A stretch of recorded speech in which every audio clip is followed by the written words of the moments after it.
नमस्कार, मी डॉक्टर कोमल लौड.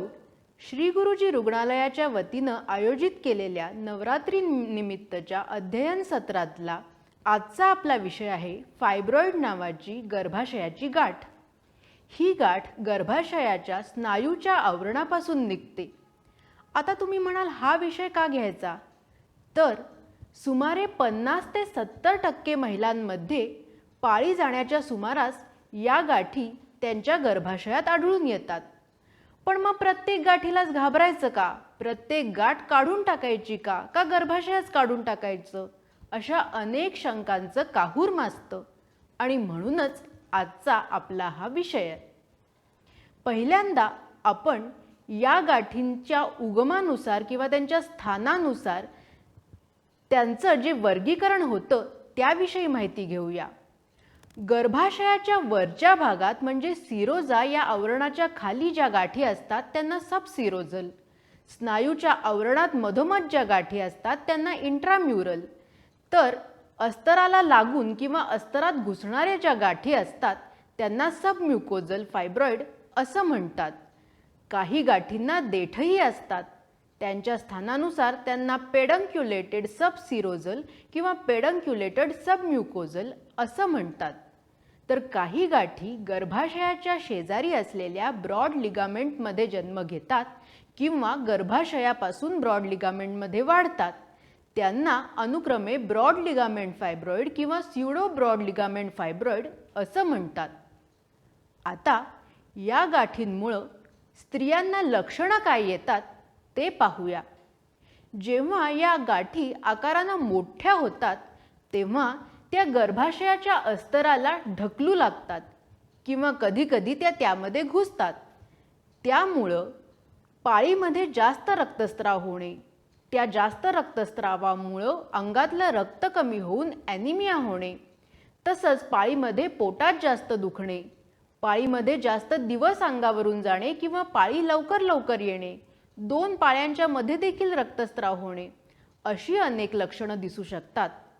तसंच सबसिरोजल प्रकारच्या गाठी जेव्हा आकारानं जास्त मोठ्या होतात तेव्हा त्या आजूबाजूच्या अवयवांवर दाब देऊ लागतात.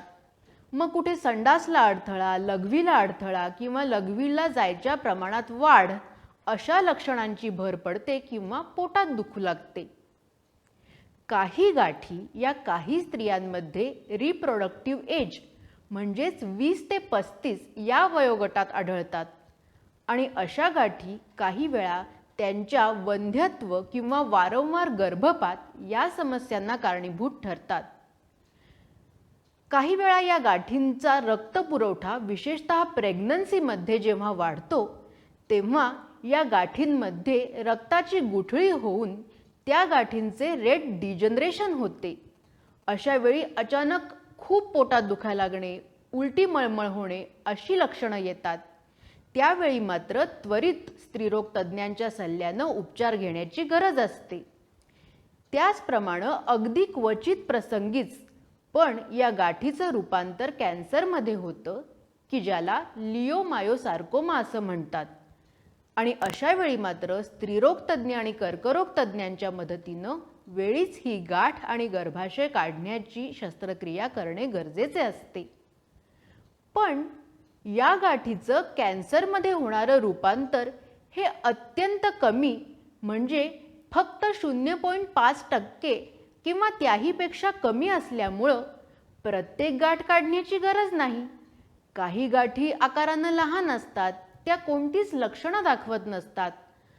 अशा गाठी काढण्याची गरज नसून उलट मेनोपॉज नंतर अशा गाठींच्या आकारात आपल्याला घटच दिसून येते. पण मग नेमक्या कोणत्या गाठी काढाव्यात?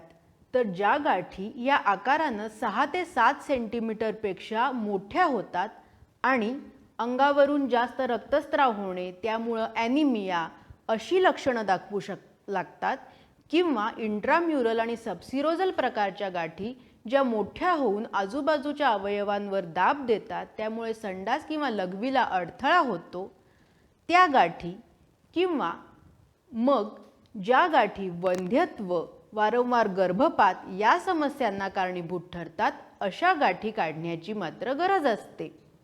स्त्री ही वयानं लहान असेल किंवा वंध्यत्वाच्या ट्रीटमेंटसाठी गाठ काढून घेत असेल तर लॅप्रोस्कोपिकली म्हणजे दुर्बिणीद्वारे मायोमेक्टॉमी ही सर्जरी केली जाते आणि गाठ जर सबम्युकोजल या प्रकाराची असेल तर योनी मार्गाद्वारे दुर्बीण टाकून म्हणजेच हिस्टेरोस्कोपिकली मायोमेक्टॉमी ही सर्जरी केली जाते.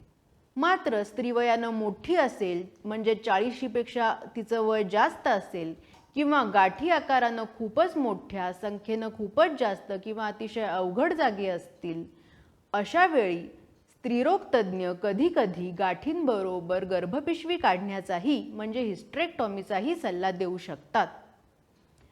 अशा तऱ्हेनं आज आपण या गाठींविषयी आवश्यक अशी सर्व ती प्राथमिक माहिती मिळवली. त्यामुळं आता या गाठींना घाबरून न जाता वेळीच स्त्रीरोग तज्ज्ञांच्या सल्ल्याने योग्य ती ट्रीटमेंट घेऊन आपल्याला एका निरोगी जीवनाकडे वाटचाल करण्यास नक्कीच मदत होईल. धन्यवाद.